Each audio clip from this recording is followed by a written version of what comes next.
আর ওই লোকটার নাম খুব শিগগিরই আমি আপনাকে বলে দেবো। Hello Rohan, hello hello Rohan.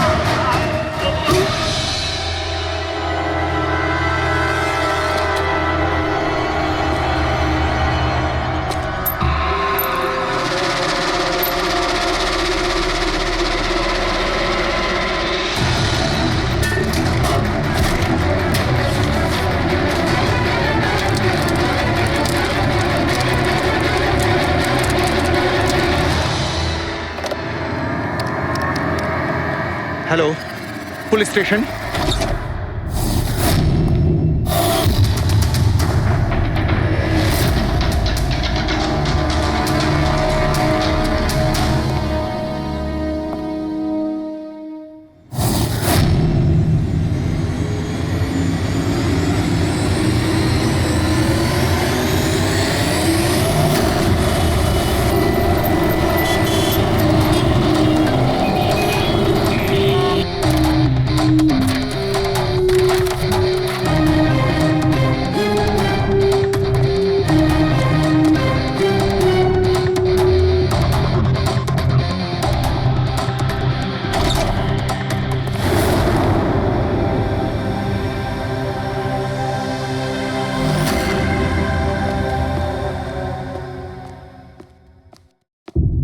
Good afternoon doctor সালুকে। কি good afternoon. Please sorry, don't mind. আসলে যখনই কোনো নিরপরাধ লোকের খুন দেখি না, তখনই গুড আফটারনুন গুড মর্নিং এর উপর বিশ্বাসই চলে। তাই তো ডক্টর। ডক্টর কোনো পোক্ত প্রমাণ পেলেন? আপাতত এই ল্যাপটপের চার্জারটা তার, এটা দিয়েই শ্বাসরোধ করা হয়েছে এর। আর এর মৃত্যুর সময় হচ্ছে সকাল 9টা থেকে 9:30টার মধ্যে। আর হ্যাঁ, লাশের পাশে এই মোবাইলটা পাওয়া গেছে। হয়তো এটা আমাদের কোনো সাহায্য করবে। আর ওই বাকি প্রমাণগুলো যার ব্যাপারে ইন্সপেক্টর সমীর বলছিলেন? স্যার, স্যার রোহনের ডায়েরি এই দেখুন, পুরোটাই পুড়ে গেছে, ছাই হয়ে গেছে। তবে এই ডায়েরিটার সঙ্গে অনেক ডকুমেন্টসও ছিল, সেগুলোও পুড়ে গেছে। বুঝতেই পারছি না যে ওই ডকুমেন্টস এমন কি ছিল। নিশ্চয়ই এর মধ্যে এমন কিছু ছিল যার জন্য ওই খুনি প্রবলেমে পড়তো, তাই প্রমাণ জ্বালিয়ে দিয়েছে আর এই রোহনকেও মেরে দিয়েছে। স্যার, হ্যাঁ, এই হার্ড ডিস্কটা আমি এখানেই পেয়েছিলাম, ক্রাইম সিনে। আমি এটা একজন কম্পিউটার এক্সপার্টকে দেখিয়েছি। পুরোপুরি নষ্ট হয়ে গেছে, ডেটা রিকভার করা সম্ভবই নয়। খুনি প্রত্যেকটা প্রমাণকে খারাপ করে দিয়েছে। কোনো ব্যাপার না, কোথাও না কোথাও কিছু না কিছু প্রমাণ নিশ্চয়ই পাবো। পুরবি, স্যার।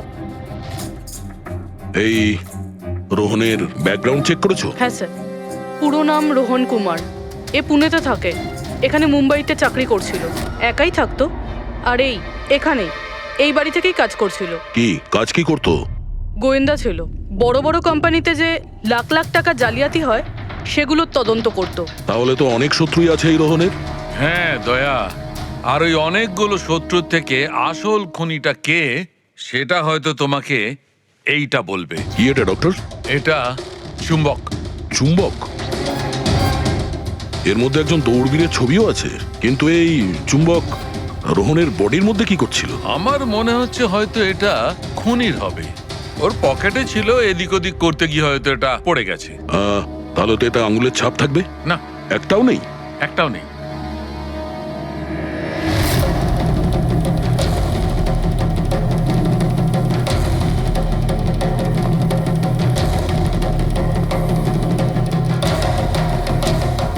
খুনি মনে হয় এখান থেকে এসছে। পুরবি, স্যার। এই রোহন এই মুহূর্তে কার জন্য কাজ করছিল? স্যার, ডিএনডি বিল্ডকম লিমিটেডের জন্য। BND Buildcom limited? এটা তো ইঞ্জিনিয়ারিং আর কনস্ট্রাকশনের 1 নম্বর কোম্পানি শহরের। হ্যাঁ স্যার, এই দেখুন, এই ভাঙা হার্ড ডিস্কটার উপরেও ওই কোম্পানিটারই স্টিকার লাগানো রয়েছে। আর মারা যাওয়ার ঠিক আগে এই রোহন এই কোম্পানির সিইও মিস্টার হিতেশের সাথে ভিডিও কলে ছিল। আর স্যার, এই লোকাল পুলিশ স্টেশনেই হিতেশই কমপ্লেন করেছিল।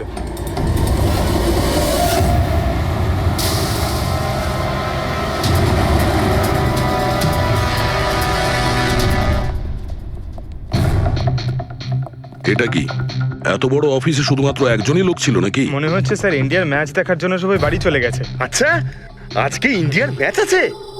স্কোরটা কি হলো? কোহলি সেঞ্চুরি করতে যাচ্ছে। কি বলছেন স্যার? আপনি কি করে জানলেন? বাইরে ওয়াচম্যান কমেন্ট্রি শুনছিল। ও। ইনভেস্টিগেশন করতে এসছি, চোখ কান খোলা রাখতে হবে। স্যার, হিতেশের cabin. Mister Hitesh, hi, CID. Please বসুন। আমি আপনাদেরই অপেক্ষায় ছিলাম। শুরু থেকে বলুন সবকিছু।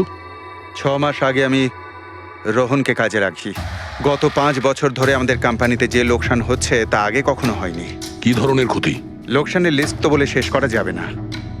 যে টেন্ডারগুলো আমাদের কোম্পানির পাওয়া উচিত ছিল সেগুলো হাত থেকে বেরিয়ে যাচ্ছিল। এই দেখুন, 1100 কোটির রিফাইন্ডিং কন্ট্রাক্ট, 37 কোটির রেলওয়ে কন্ট্রাক্ট, আর 800 কোটির পাওয়ার ট্রান্সমিশন কন্ট্রাক্ট। এটাও তো হতে পারে যে যে সমস্ত কোম্পানি এই কন্ট্রাক্টটা পেয়েছে ওরা আপনার থেকে কম কোট দিয়েছে। সেটাই তো আমি বলতে চাইছি স্যার। যদি অন্য অন্য কোম্পানি এই টেন্ডার পেত তাহলে ব্যাপারটা অন্য ছিল, কিন্তু এই সমস্ত কন্ট্রাক্ট একটা মাত্র কোম্পানিই পেয়েছে। আর সবচেয়ে বড় কথা হলো তাদের অ্যামাউন্ট আমাদের দেওয়া অ্যামাউন্টের থেকে মাত্র 1000 টাকা কম। শুধুমাত্র 1000 টাকা কম? কোন কোম্পানি এটা? XPL infrastructure. XPL infrastructure. তাহলে আপনার মনে হচ্ছে যে আপনার কোম্পানিতে এমন কেউ বেইমান আছে যে স্যালারি আপনার থেকে নেয় কিন্তু কাজ এক্সপিএল এর জন্য করে? 100% কেউ না কেউ তো অবশ্যই আছে। আর রোহন ওই লোকটার খুব কাছাকাছি পৌঁছে গিয়েছিল। ওর লাস্ট ফোন কলে আমায় এটাও বলেছিল যে সেই বেইমান এস্টিমেটিং অ্যান্ড টেন্ডিং ডিপার্টমেন্টের লোক। আচ্ছা, এই ক্রাইম সিন থেকে আমরা এই ড্যামেজড হার্ড ডিস্কটা পেয়েছি। কি আছে এর ভেতরে? স্যার, এটা আমাদের কোম্পানির গত 5 বছরের CCTV footage, call logs, emails, আমাদের কোম্পানিতে কত এমপ্লয়িজ আছে, সমস্ত ইনফরমেশন এতে ছিল। তাহলে এর কপি নিশ্চয় আছে আপনার কাছে? আগে হ্যাঁ, আছে। আমরা ওটা আমাদের সঙ্গে নিয়ে যাব। শিওর।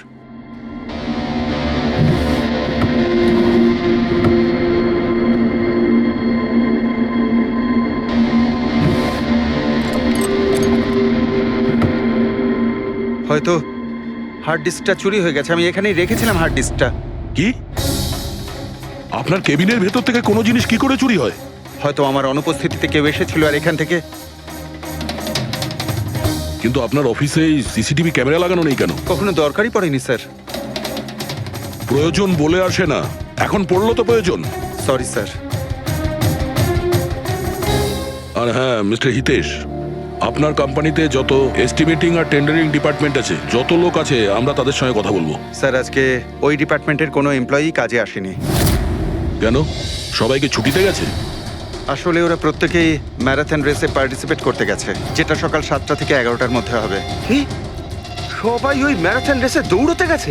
হঠাৎ করে সবাই এরকম রানার হওয়ার স্বপ্ন দেখছে কেন? আসলে আমাদের কোম্পানি এই ম্যারাথন রেসটা স্পন্সর করছে, তাই আমাদের এমপ্লয়ীদের এটা বাধ্যতামূলক ছিল ওখানে পার্টিসিপেট করা। শুধু তারাই পারবে না যাদের হাঁটুতে বা অন্য কোনো সমস্যা আছে। তো আপনারও সমস্যা আছে হাঁটুতে? হ্যাঁ। আচ্ছা আচ্ছা, এই ডিপার্টমেন্টে কতজন কাজ করে? 10 জন। আর এই 10 জনই ম্যারাথন রেসে গেছে? হ্যাঁ স্যার, যদি কেউ না যেত আমি অবশ্যই জানতে পারতাম স্যার। স্যার, হুম, যদি পুরো ডিপার্টমেন্টের সবাই ম্যারাথনে দৌড়চ্ছিল যখন রোহনের খুন হয়েছিল, তাহলে খুনটা করলো কে? হতে পারে ওই কন্ট্রাক্ট কিলার। এক মিনিট মিস্টার হিতেশ, আপনার কাছে এই ম্যারাথন রেসের কোনো ব্রোশিয়া, কোনো লেটার আছে? ইয়েস স্যার, আমি আনছি। কি হলো স্যার? চুম্বকে ওই দৌড়ানোর লোকটা, ম্যারাথন রেস, এক্ষুনি জানতে পারবো। এই নিন sir. Thank you. You are welcome sir. দেখেছো, এটাই হলো ওই চুম্বকের রহস্য। যেটা ক্রাইম সিনে পাওয়া গেছে সেটা ম্যারাথন রেসে। মানে স্যার, ও ম্যারাথন রেসে দৌড়চ্ছিল, রোহনকে খুন করার জন্য ও রেস ছেড়ে দিয়ে ওর বাড়ি চলে যায়? মনে তো হচ্ছে এইরকমই। স্যার, এই বিপ ম্যাগনেট জার্সির ওপর লাগানো হয়। সঞ্জু স্যারকে একটু বুঝিয়ে দাও। দেখুন স্যার, এই ম্যাগনেটটাকে এখানে এইভাবে লাগিয়ে দিতে হবে। সেম এরকমই আরেকটা নেওয়ার পরে জার্সির ভেতর থেকে আমরা নিয়ে নেব, আর এটাকে আমরা এইভাবে লাগিয়ে দেবো। সেম আরেকটা এইভাবে নিয়ে এটাকে নিয়ে আমরা এইভাবে লাগিয়ে দেবো, আর এটা এইভাবে লক হয়ে যায়। আগে আমরা সেফটি পিন ইউজ করতাম, কিন্তু দু একবার রানার্সের চোট লেগেছিল, তাই আমরা এই ম্যাগনেট টেকনিকটার ব্যবহার করছি। এই ম্যাগনেট আর রেসিং হুইপ আপনি সব প্রতিযোগীকেই দিয়েছিলেন? ইয়েস স্যার, সবাইকে জানিয়ে দেওয়া হয়েছিল, বলাও হয়েছিল রেস শেষ হয়ে যাওয়ার পরে সব ম্যাগনেটগুলোকে ফেরত দিয়ে দিতে। তাহলে কারা কারা এই ম্যাগনেট ফিরিয়ে দেয়নি? স্যার অনেকেই দেয়নি, কেউ ফেলে দিয়েছিল, কেউ বা হারিয়ে ফেলেছিল, আর এক একজনের দায়িত্বও ছিল না যে জিনিসটাকে ফেরত দিতে হবে। একটা কথা তো শিওর, কেউ রেস মাঝপথে ছেড়ে দিয়েছিল, গিয়ে খুন করে আবার ফিরে এসেছে। কিন্তু স্যার রেস তো অনেক লোকেই মাঝখানেই ছেড়ে দিয়েছিল, কিন্তু এটা কি করে জানা যাবে যে তাদের মধ্যে রোহনকে কে মেরেছে? ওই 10 জনের মধ্যেই কেউ হবে যারা ক্যান্টিন ডিপার্টমেন্ট আর এস্টিমেটিং ডিপার্টমেন্টে কাজ করছিল। কিন্তু স্যার ওই 10 জনের মধ্যে রেস মাঝপথ থেকে ছেড়ে দিয়েছিল, এটা কিভাবে জানতে পারবো? জানা যেতে পারে স্যার। কি করে? স্যার আমরা প্রত্যেকটা প্রতিযোগীর মাথায় গোপ্রো ক্যামেরা লাগিয়েছিলাম, আর সেটা থেকে জানা যেতে পারে কে মাঝপথে ছেড়ে দিয়েছিল। ওয়ান্ডারফুল।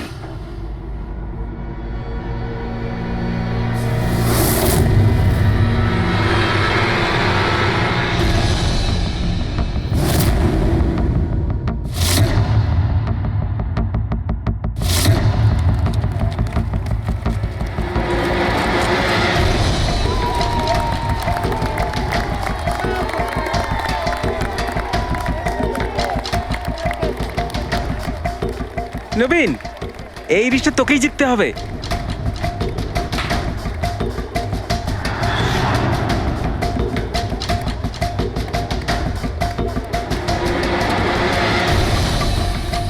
রান।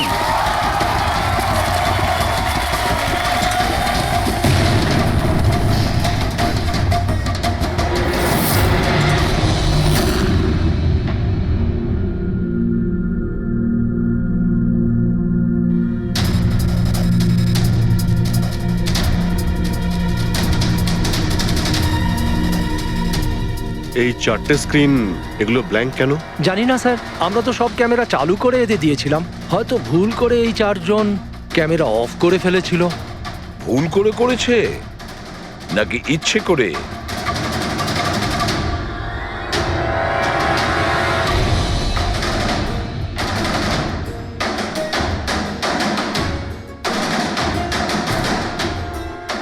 এদের মোটিভটা কি বুঝে উঠতে পারছি না, এরা কি করতে চাইছিল। কি কুনাল, একটা ক্যামেরা ভাঙা, একটা ক্যামেরায় মাটি লেগে আছে, এই 4টে ক্যামেরা ব্ল্যাঙ্ক, সেটা কেন? জানি না স্যার। ওইসব জানি নাটা নিয়ে বললে হবে না। এই সব কটা ক্যামেরা 10-এ 10 আমার চাই। স্যার এই 3টে ক্যামেরা একদম ঠিক ছিল স্যার। এমপ্লয় 1, এমপ্লয় 2 আর এমপ্লয় 3। তার মানে এই 3টে ক্যামেরায় কোনো টেকনিক্যাল প্রবলেম ছিল না। কেউ ইচ্ছে করে ক্যামেরাগুলো বন্ধ করেছিল বা ভুল করেও করে থাকতে পারে, কিন্তু বলা যায় না। কিন্তু স্যার এই 4টে ক্যামেরারই ফুটেজ একদম ঠিকঠাক স্যার। এমপ্লয়ি 4, 5, 6, 7। তাহলে এবার যাই প্রবলেম ক্যামেরাতে। সবার আগে প্রবলেম ক্যামেরা ছিল এই নবীনের, যার লেন্স ক্র্যাক হয়ে গেছিল, হতে পারে দৌড়তে দৌড়তে পড়ে গেছিল।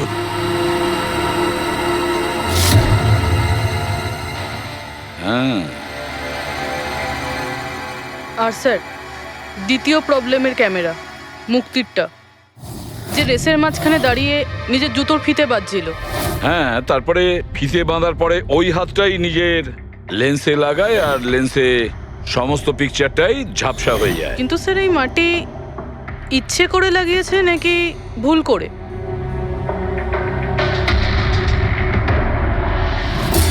আরে 10টা লোকের তো 10টা গোপ্রো ক্যামেরা থাকা উচিত, এখানে তো দেখছি 9টা। গৌরবের ক্যামেরাটা কি হলো, সেটা কোথায়? স্যার ওই ক্যামেরাটা হারিয়ে গেছে, গৌরব ওটা ফেরত দেয়নি। তাহলে স্যার এই গৌরবই খুনি, ওকে ধরে ফেলা উচিত। না পঙ্কজ, এইভাবে হয় না। হতে পারে গৌরব ক্যামেরাটা ফেরত দিতে ভুলে গেছে, আমাদের এটা ভাবতে হবে যে খুনি এই সময়টাই কেন বেছে নিল ম্যারাথন রেসের টাইমে খুন করার জন্য। ও তো চাইলে যে কোনো সময় খুন করতে পারতো, যে কোনো জায়গায় পারতো। হ্যাঁ, অ্যালিবাইয়ের জন্য স্যার, যাতে ধরা পড়লে খুনি বলতে পারে যে রোহনকে খুনের সময় ও তো ম্যারাথনে পার্টিসিপেট করেছিল। হ্যাঁ, সেই জন্য ও রেসেও পার্টিসিপেট করেছিল আর রেস কমপ্লিট করেছিল। তার মানে স্যার রেসকে মাঝখান থেকে ছেড়ে ও চলে গেছিল, তারপরে গিয়ে খুন করলো, আর খুন করার পরে এসে রেস আবার শেষ করলো। এক্স্যাক্টলি। কিন্তু স্যার এই ফুটেজ থেকে কিভাবে জানতে পারবো কে রেস ছেড়ে চলে গেছে, খুন করেছে, আবার রেস জয়েন করেছে? স্যার এই ব্যাপারটা আপনি টাইমিং চিপ থেকে জানতে পারবেন। টাইমিং চিপটা আবার কি? আজকাল ম্যারাথন রেসে বিজেতা কে জানার জন্য RFIDর ব্যবহার করা হয়। RFID মানে রেডিও ফ্রিকোয়েন্সি আইডেন্টিফিকেশন। আগে হ্যাঁ, ও, এই টেকনিক থেকে একটা জিনিস জানা যেতে পারে যে একজন রানারের প্রত্যেকটা ল্যাব কমপ্লিট করতে কত সময় লেগেছে। RFID, radio frequency identification. Sir এটাই হলো চিপ, আর এটা রেসের ম্যাট, আর এটাই RFID টেকনিকে চলে। দেখুন স্যার। ও, তার মানে রেস শুরু হতেই যখন কোনো রানার এটা ক্রস করে তখন এই টাইমিংটা ওই মুহূর্তে শুরু হয়ে যায়। একদম স্যার, অফিসের কার্ডের মতন স্যার। ঠিক আছে, এটা তো বুঝতে পারলাম, কিন্তু এটা কি জানতে পারা যাবে যে কেউ রেস মাঝপথে ছেড়ে দেয় আর পরে আবার এসে জয়েন করে? এরও উপায় আছে স্যার। স্যার এই ম্যারাথন রেস 31 কিলোমিটারের হয়। এতে 4টে ভাগ, প্রথমটা 5, দ্বিতীয়টা 10, তৃতীয় 15, চতুর্থ 20। চতুর্থ পর্যায় থেকে ফিনিশিং লাইনের দূরত্ব কম করে 1 কিলোমিটার স্যার। তার মানে সব মিলিয়ে 6টা প্যাড, স্টার্টিং লাইনের প্রথম প্যাড আর ফিনিশিং লাইনের 6 নম্বর প্যাড, মাঝখানে 4টে থাকছে, 4টে ধাপ, 4টে প্যাড। যখন কোনো প্রতিযোগীর পা ওই প্যাডের মধ্যে পড়ে তখন আমরা বুঝতে পারি ওই রানার কত টাইমটা নিয়েছে। তাহলে কে রেস মাঝপথে ছেড়েছিল আর কে ছেড়ে যায়নি এটা জানা গেলে এটাও জানা যাবে যে একটা ধাপ থেকে আরেকটা ধাপে যাওয়ার সময় কোন রানারের সব থেকে বেশি সময় লেগেছিল। সবকটারই টাইমিংটা চেক করতে হবে। জানা তো যাবে সে কে যে মাঝপথে রেস ছেড়ে আবার জয়েন করেছে। পুরবি,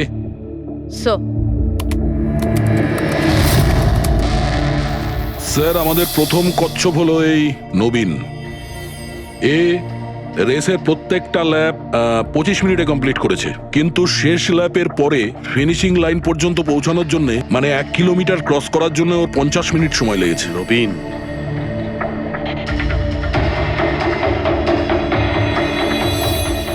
আর স্যার এই মুক্তি, এর টাইম তো রেকর্ডই হয়নি। 15 থেকে 20 কিলোমিটারের মাঝের ধাপ। তাহলে এ হলো দ্বিতীয় সাসপেক্ট।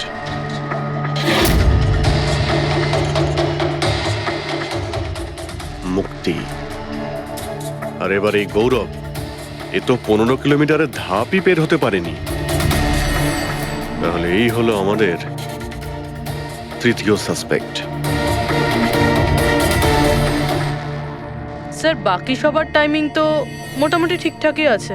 তার মানে এই খুন এই 3 জনের মধ্যেই কেউ করেছে, মুক্তি, নবীন আর গৌরবের মধ্যে।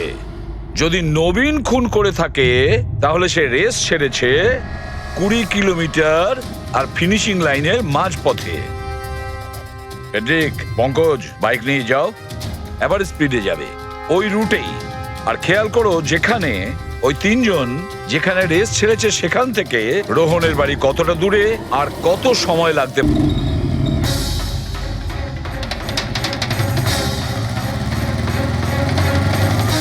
15 কিলোমিটারের মাঠ থেকে আসছি স্যার, এটা 10 কিলোমিটার। হ্যাঁ, মুক্তি বোধহয় এখানেই কোথাও দাঁড়িয়েছিল, 10 আর 15 কিলোমিটারের মার্কের মাঝখানে।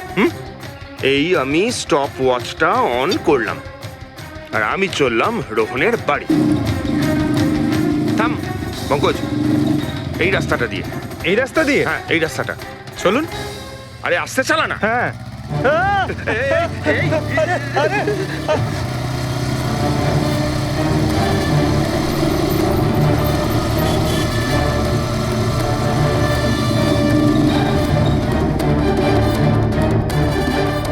এই দেখুন রোহনের বাড়ি। মুক্তি নিশ্চয়ই রোহনের ঘরে পিছনের জানলা দিয়ে ঢুকেছিল।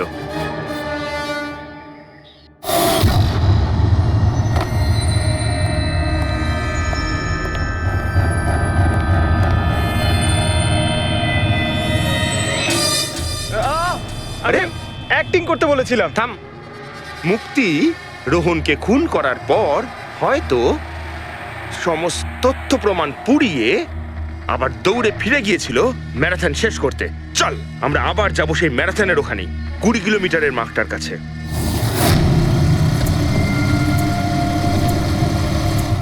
স্টপ ওয়াচে টাইম দেখে নিন স্যার। 26 মিনিট।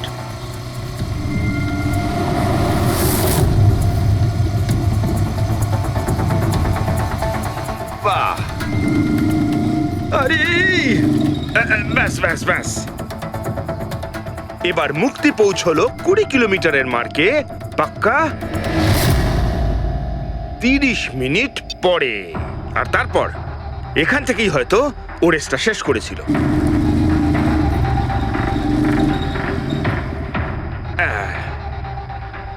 এবার শোন, গৌরব যদি খুন করে থাকে তাহলে ও রেসটা এখানেই ছেড়েছিল 10 আর 15 কিলোমিটার মার্কের মাঝামাঝি। এই আমি স্টপ ওয়াচ অন করলাম। এবার যাব আমরা রোহনের বাড়ি। চলো। চল।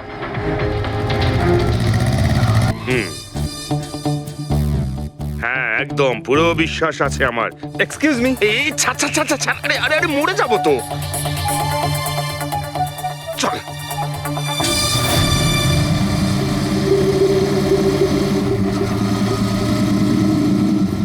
ব্যাস।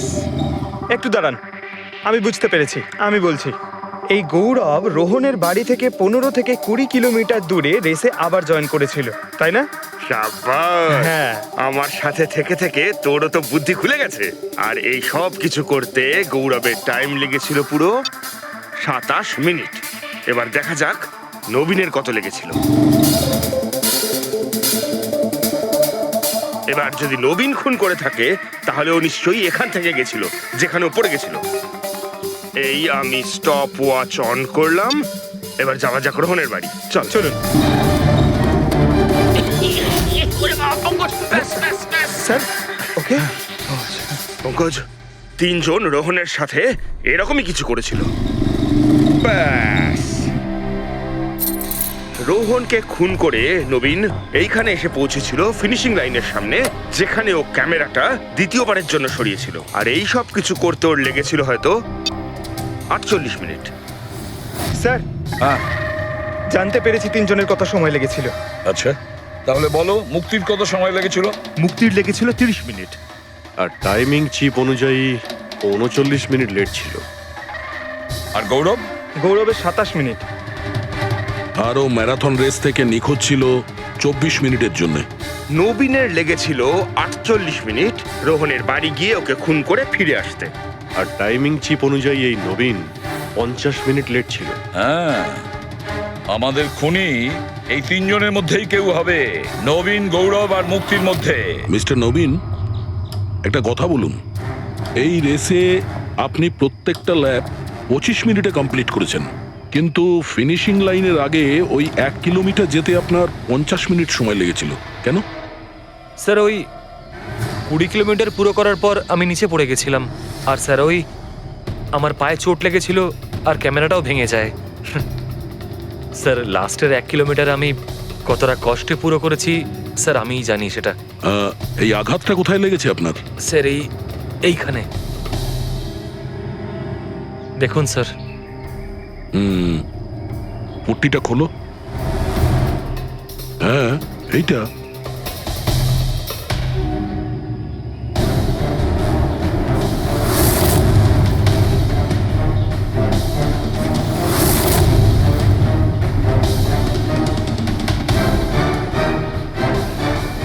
স্যার, এবার আপনার বিশ্বাস হয়েছে যে আমি কোনো দোষ করিনি? নির্দোষ যদি হও এত ঘাবড়ে যাচ্ছ কেন? ঘাম হচ্ছে, অনেকটা নার্ভাস লাগছো তুমি। হ্যাঁ, মাটি কেন লাগিয়েছিলে ক্যামেরাতে? জানি না, ভুল করে লেগে গিয়েছিল। ভুল করে? 15 থেকে 20 কিলোমিটার ধাপও ভুল করে ছেড়ে দিয়েছিলে নাকি? আমি তো কোনো ধাপই ছাড়িনি, সমস্ত ধাপই পুরো করেছি। কিন্তু টাইমিং চিপ তো অন্য গল্প বলছে। টাইমিং চিপ খারাপও তো হতে পারে। আপনি একজন মেশিনের উপর বিশ্বাস করবেন নাকি একজন জীবন্ত মানুষের উপর? আচ্ছা, তোমার গোপ্রো ক্যামেরাটা কোথায় গেল? তুমি তো ওদের ওটা ফেরত দাওনি। ওটা তো হারিয়ে গেছে স্যার। হারিয়ে গেছে? কি করে হারিয়ে গেল ভাই? জানি না স্যার, ওই রেসের মাঝখানে হঠাৎ করে দেখলাম ক্যামেরাটা ছিলই না, জানি না কোথায় পড়ে গেছে। আচ্ছা, আর ওই 15 কিলোমিটারের ধাপটাও কি হারিয়ে গিয়েছিল? ওটাকে তো পার করনি তুমি। স্যার আমি পুরো রেস কমপ্লিট করেছি। মিথ্যে কথা বলবে না। রেসের মাঝে কোথায় গিয়েছিলে? কোথাও যায়নি স্যার, আমি তো পুরো রেস কমপ্লিট করেছি, কোথাও যায়নি স্যার। আচ্ছা, স্যার মনে হচ্ছে নবীনই, কারণ আমি যখন ওকে জিজ্ঞাসাবাদ করছিলাম তখন ওর মুখ একদম ফ্যাকাশে হয়ে গেছিল, হাত পা কাঁপছিল ওর। এই গৌরবও কম নয়। ও বললো জানি না কি করে ক্যামেরাটা হারিয়ে গেছে। আরে এত বড় একটা ক্যামেরা পড়ে গেলে সেটা কেউ জানতে পারবে না স্যার। বস, তোমার কথাটা ঠিকই, কিন্তু নবীন। নবীনের একটু আঘাত লেগেছে না? হ্যাঁ স্যার, আঘাত তো ওর লেগেছে। স্যার আমার মনে হচ্ছে ও মিথ্যে কথা বলছে। স্যার আমার মনে হচ্ছে মুক্তি মিথ্যে বলছে। ও জেনে শুনেই ক্যামেরায় মাটি লাগিয়েছিল, কারণ নিশ্চয়ই এমন কিছু আছে যেটা ও আমাদের থেকে লুকোতে চাইছে। হ্যাঁ, এটাও হতে পারে, কারণ ক্যামেরায় যদি ভুল করে মাটি লেগে যেত তাহলে আরো সবার ক্যামেরাতে লাগতে পারতো ভুল করে। গোলমাল আছে, এই তিনজনের মধ্যে কোনো না কোনো গোলমাল তো নিশ্চয়ই আছে। খুনি এই তিনজনের মধ্যেই কেউ একজন। নবীন, আমাকে ওই জায়গাটা দেখাও যেখানে তুমি এক্স্যাক্টলি পড়েছিলে। কিভাবে পড়েছিলে? আসুন স্যার। কিন্তু স্যার আমার পায়ে খুব ব্যথা আছে, আপনি একটু সাহায্য করবেন আমাকে? নিশ্চয়ই নিশ্চয়ই, এসো।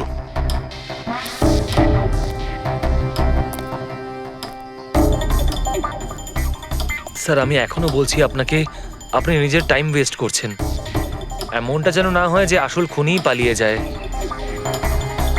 সিআইডির হাত থেকে আজ পর্যন্ত কোনো খুনি না বেরিয়েছে না বেরোতে পারবে। নিশ্চিন্ত থাকো। হ্যাঁ স্যার, ওই যে এখানে আটকেই আমি পড়ে যাই। এখানে? হ্যাঁ স্যার। স্যার পড়ে যেতেই আমার ক্যামেরাটাও ভেঙে যায়। আচ্ছা। তারপর আমি ক্যামেরাটা আবার লাগালাম, তারপর রেস স্টার্ট করলাম।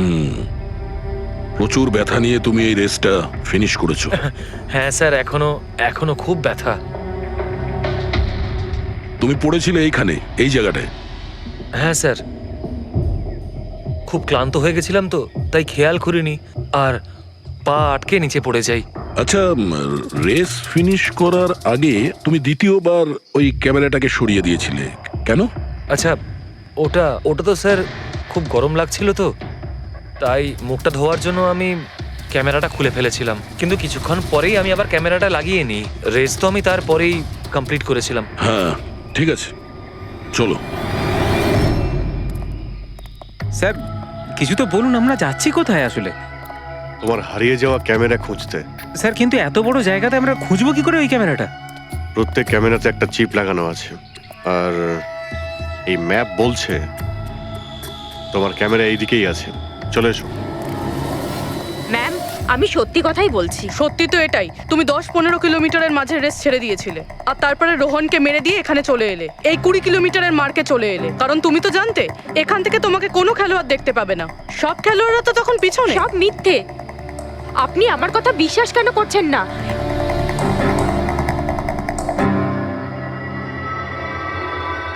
কি কি খুঁজছো? আমি কিছু তো না। কিছু আছে ওখানে? না, কিছু না। আচ্ছা, ওই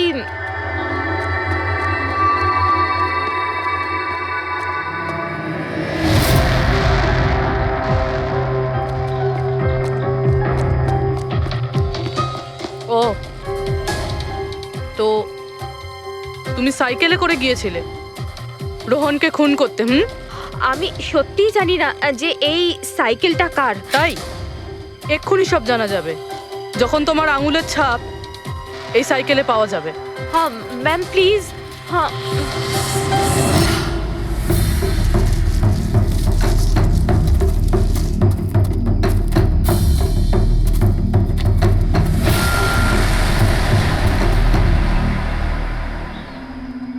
এই হলো ক্যামেরা।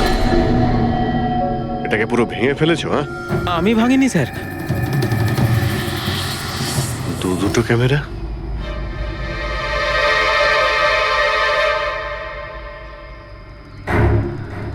এই ক্যামেরাটা আবার কার? স্যার স্যার সরি, আমি আপনাকে মিথ্যে বলেছি স্যার, কিন্তু আমি আপনাকে সব সত্যি কথা বলে দিচ্ছি স্যার। বলো, তাহলে সত্যি বলার মুড হয়েছে তোমার? বলো। আসলে আমি এই জঙ্গলে না ড্রাগস নিতে এসেছিলাম, ওই গায়ের জোর বানানোর ড্রাগস, যাতে আমার গায়ে শক্তি আসে আর আমি জোরে দৌড়ে এই রেসটা জিতে যেতে পারি। সেই জন্যই আমি ক্যামেরাটা ভেঙে দিয়েছিলাম। খুব ভালো মজা করো তুমি।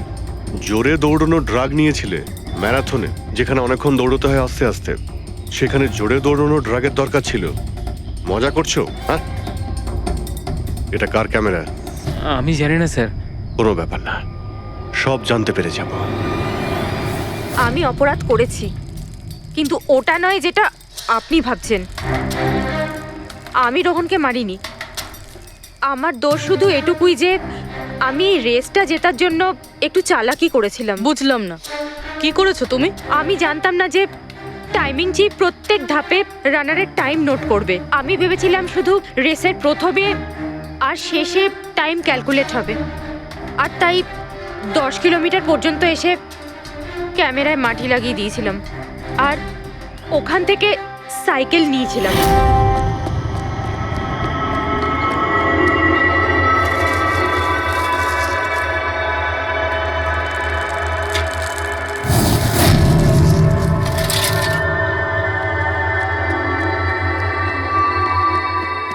কিন্তু রেস শেষ হতেই সিআইডি ওখানে চলে এলো আর আমি ওখান থেকে সাইকেলটা সরানোর সুযোগই পাইনি। এত কিছু করেছো শুধু একটা রেস জেতার জন্য? আসলে অফিসে বেট ধরা হয়েছিল যে আমাদের ডিপার্টমেন্টে যে রেসটা জিতবে তাকে সবাই কন্ট্রিবিউট করে 5 লাখ টাকা দেবে। আমার টাকার খুব দরকার ছিল, তাই আমি... এটা দীপ্তির ক্যামেরা। এই দুটো ক্যামেরা তোমরা কেন ভেঙেছিলে? স্যার আসলে আমরা এই রেসে এসেছিলাম যাতে একে অপরের সাথে সময় কাটাতে পারি, কিন্তু তারপরে খেয়াল হলো যে আমাদের প্রেমের কথাবার্তা সব ওই গোপ্রোতে রেকর্ড হচ্ছে স্যার। কখন থেকে ফলো করছে। শোন না, তোকে খুব সুন্দর লাগছে। দাঁত ছাড়ো তো। কি হলো? গোপ্রোতে সব রেকর্ড হচ্ছে। ও গড, এখন কি করব? হ্যাঁ, একটা কাজ করা যাক, চল আমার সঙ্গে। হ্যাঁ,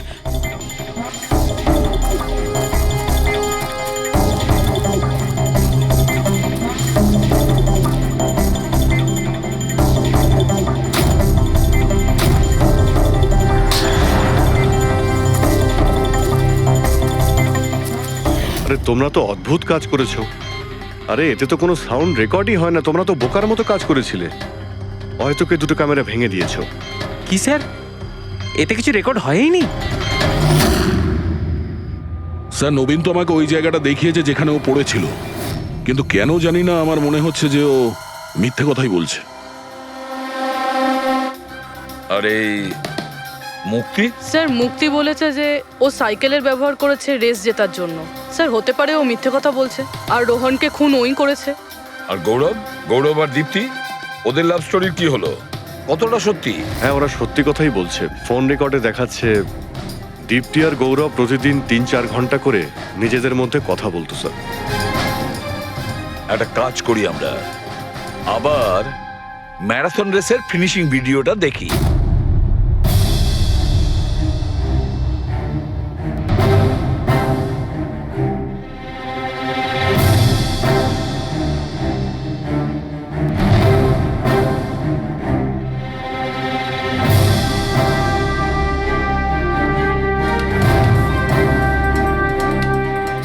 তার মানে গৌরবের ঠিক পরেই এই দীপ্তি ঢুকেছিল। দুজন একসঙ্গেই ছিল। মনে হচ্ছে স্যার দুজনেই এই কাণ্ড করেছে। এক মিনিট অভিজিৎ, দয়া, এই ফুটেজটা দেখো। এই হলো সেই খুনি।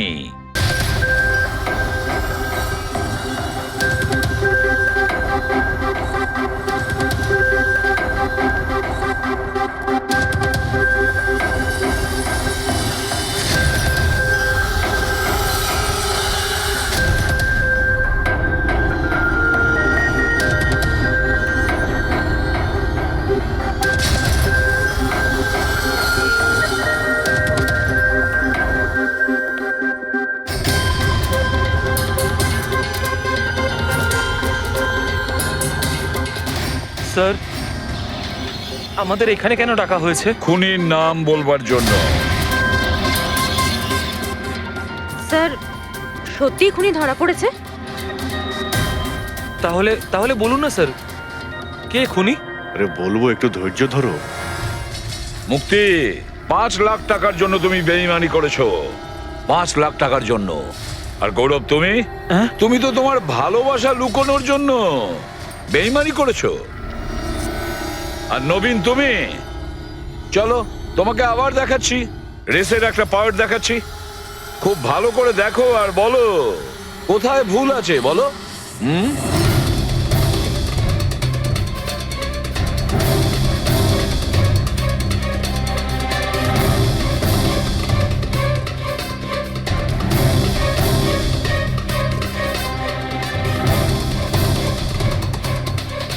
কিছুই তো নেই স্যার, সবই তো ঠিকই আছে। কোনো প্রবলেম নেই।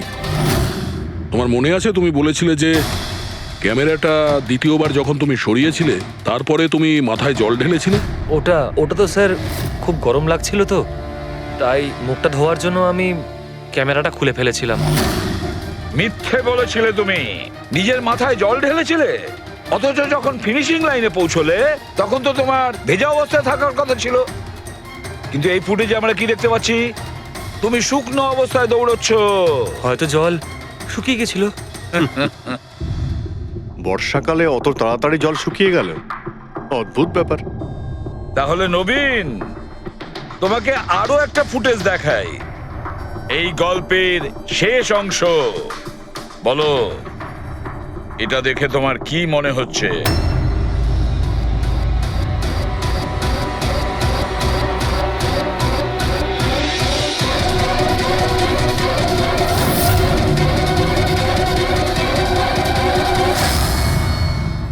কি নবীন, এই ফুটেজে তোমার মুখটা কেমন চেঞ্জ লাগছে না?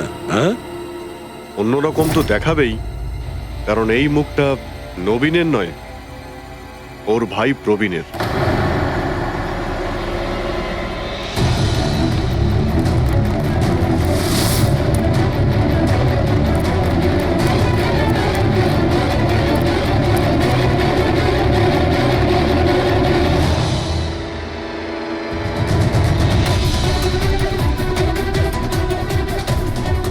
খুব বড় প্ল্যান বানিয়েছিলে তুমি, দারুণ মাথা খাটিয়েছিলে তুমি।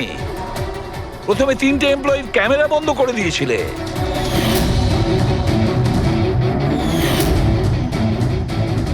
আর তারপরে নিজের গোপ্রো ক্যামেরা নিচে ফেলে দিয়েছিলে যাতে লেন্সটা ভেঙে যায়। আর তারপর নবীন নিজের ক্যামেরাটাকে খুলে পরিয়ে দিল নিজের ভাইকে, মানে প্রবীণকে।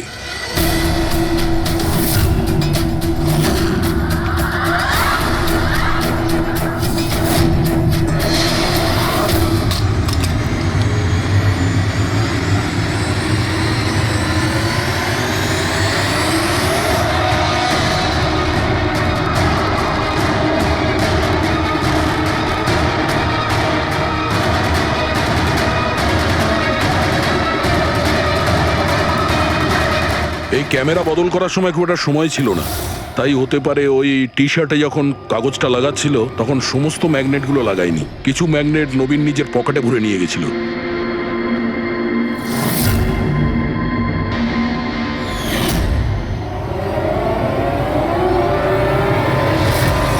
নবীন রেস ছেড়ে বেরিয়ে যায় রেইনকোট পরে আর পৌঁছে যায় রোহনকে খুন করার জন্য।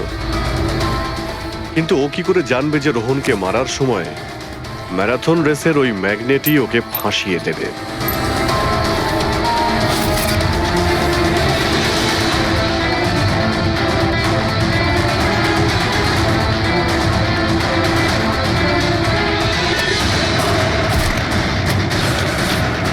তারপর তুমি পুরো প্রমাণ নষ্ট করলে আর আবার এসে রেসে জয়েন করলে। ইচ্ছে করে নিজের পায়ে তুমি চোট লাগালে যাতে আমরা বিশ্বাস করি যে আঘাতটা সত্যি।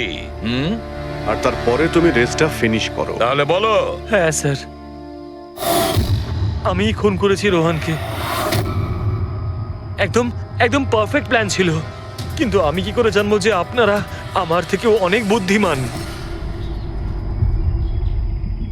প্রত্যেক অপরাধী এই ভুলটাই করে, কারণ তার মনে হয় যে সে আইনের চোখকে ফাঁকি দিয়ে দেবে।